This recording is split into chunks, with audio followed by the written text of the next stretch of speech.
Hi, good day my dear grade 7 students. So how are you today? I'm hoping that all of you are doing fine and safe at home. So for now, we're going to discuss about polygons and convexity. Remember that a polygon is a closed figure connected by line segments and satisfies the following conditions. First, each vertex belongs to two segments only, and no three or more vertices are collinear.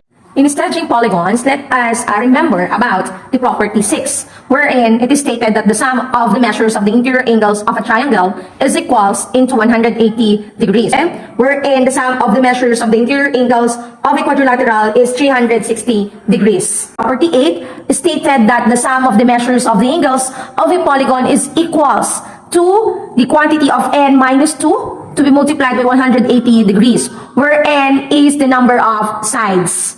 Okay class, let us have this example. For example, 5 angles of a hexagon are 150 degrees, 87 degrees, 100 degrees, 95 degrees, and 118 degrees. Let us find the measure of the 6 angles. So of course, we're going to have the sum of the angles, okay? So we have the sum of the angles is equals into 6 minus 2, or the quantity of 6 minus 2, because we have in the property stated that the sum of the measures of the angles of a polygon is equals to quantity of n minus 2 to be multiplied by 180 degrees. So we have the quantity of 6 minus 2 because we have here 6 angle, okay? So 6 minus 2 multiplied by 180 degrees. So we have here 4 times 180 degrees. So we have 720 degrees. So now let us have the measure of our 6th angle. So measure of the 6th angle, because we are looking for the measurement of our 6th angle. So we have here 720 degrees as the sum of our angles,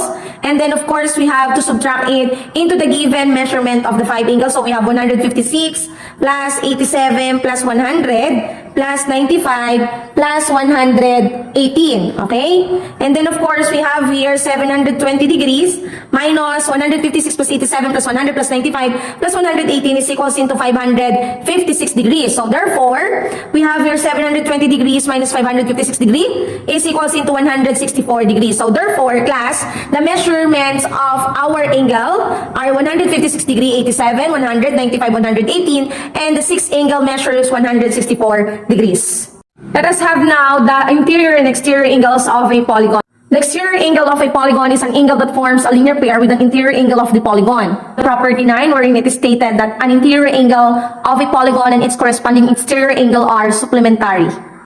Class, let us have this given example. Find the value of x and the measures of the interior angle and its corresponding exterior angle of the given polygon. So for example, this is our given polygon. So in that case, we are going to have the solution as 7x minus 25 plus, of course, 5x plus 1 is equals into 180 degrees. And then we have to combine similar terms, so 7x and 5x. So we have here 12x, and the negative 25 and positive 1, that is negative 24, applying the rule of sine, is equals into 180 degrees. And then we have here 12x is equals into 180 degrees by addition property of equality plus 24, okay, plus 24. We have here now 12x is equals into 180 plus 24, we have 204. Dividing both sides by 12, so we have x is equals into 17. So therefore, the value of our x in the given polygon is equivalent into 17. Then class, after you find for the measure or for the value of x, let us find for the measure of the interior angle. Okay, measure of interior angle. So of course, we have here the measure of interior angle is equals into 7x minus 25. So let us substitute for the value. So of course, we have here 7x.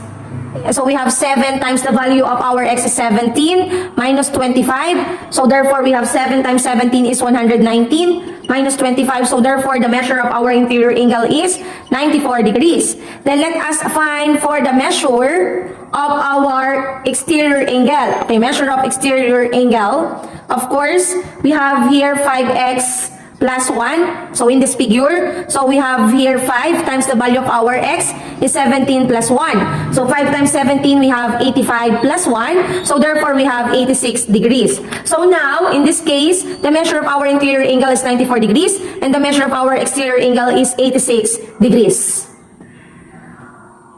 Okay, class, so let us have now some examples using this figure. For example, you're asked to find for the value of x and then the measure of the indicated angle. So for example, this is our given figure. So we have here the pentagon A, B, C, D, and E. Okay, so using property 8, wherein it stated that the sum of the measures of the angles of a polygon is equals into the quantity of n minus 2 to be multiplied by 180 degrees.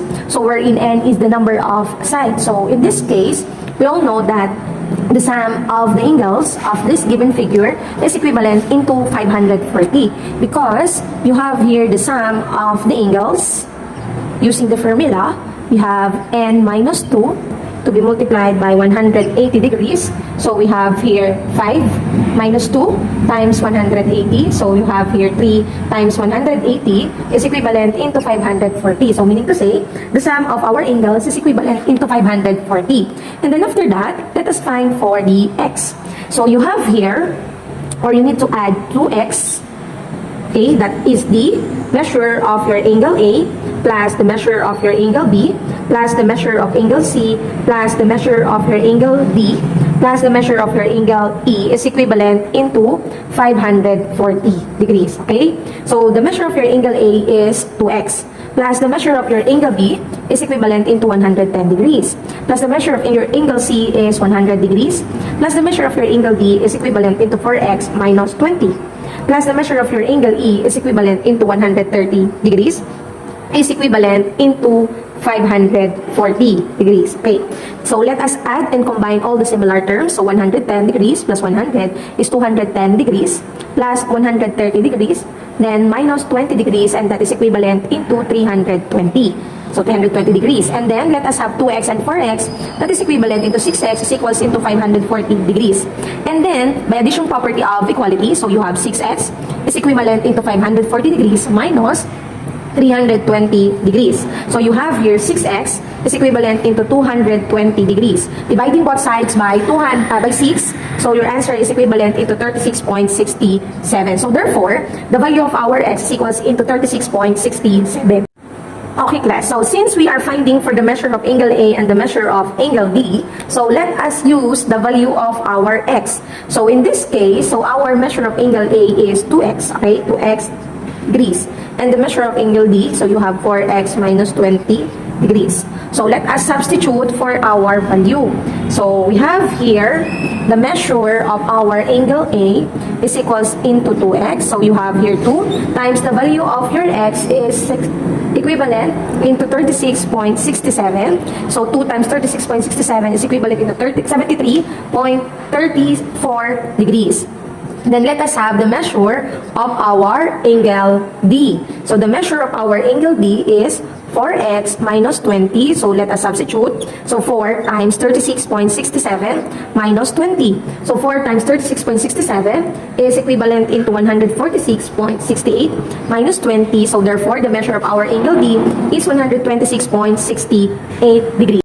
Okay, let us have now another example using this figure. Let's find for the measure of angle JLU and measure of angle JLY, wherein we are going now to apply the property 9. So remember that it is stated that an interior angle of a polygon and its corresponding exterior are supplementary. So in this case, so you are going to solve first for the value of your x. So you have 2x plus n plus, of course, x plus 20 is equivalent into 180 degrees. So since our given, or according to our property 9, they are supplementary. So combining all the similar terms, so you have 3x plus 30 is equals into 180 degrees. So you have now 3x by addition property of equality is equals into 180 minus 30. So you have 3x is equals into 150. Dividing both sides by 3, so you have x is equivalent into 50. So meaning to say the value of our x is equals into 50.